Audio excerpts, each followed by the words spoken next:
veterans and some unions that represent both teachers and federal workers, we filed suit against the federal government to get the doggy boys and Elon Musk out of our private data. The basis of our claims was this is a massive violation of the Privacy Act, and the judge in the federal court of Maryland agreed with us and issued a temporary restraining order. And that temporary restraining order gets the doggy guys and Elon Musk out of the Department of Education. So if you've ever taken out a federal loan, ever, they have the doggy guys and Musk have had access to things like your bank accounts, your work history, your payment history, your social security number, your address, all of this sensitive data. They have now been kicked out and no longer have access to those systems.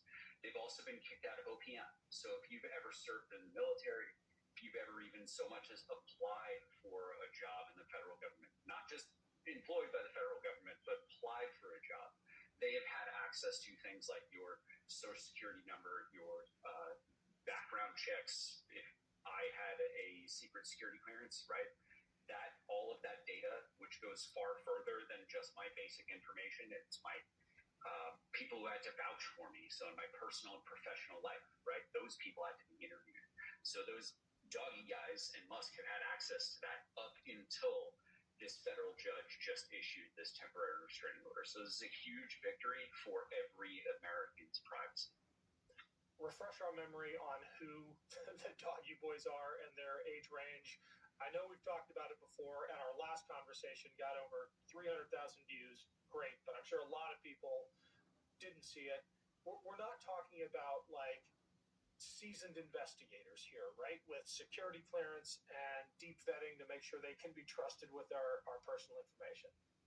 Yeah, so Musk and the Trump administration have been trying to convince everybody that they're going to let a bunch of 19 to 25-year-olds look at every American's private data so that they can find fraud, waste, and abuse. That's the phrase that they keep using, right? That is a noble cause to go after fraud, waste, and abuse when it comes to government spending, because ultimately that's taxpayer dollars and that's energy and effort of the taxpayers of a government by and for American citizens that would be wasted, right? But instead of hiring forensic accountants and investigators, they're hiring people out of Musk's private companies who were recruited out of hacking collectives, many who are involved with criminal enterprises, with neo-Nazi gangs that do things like break into underage girls' phones and gather compromising images of them, and then they use those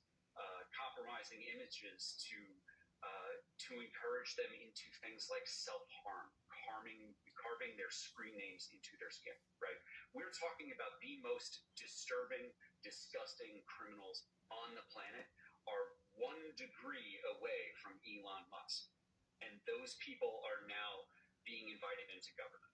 So these are not government employees who passed background checks. These are not people who the FBI investigated and determined were trustworthy. These are just hackers that Elon Musk recruited out of the worst places of the internet. One of the keys to a successful appeal to a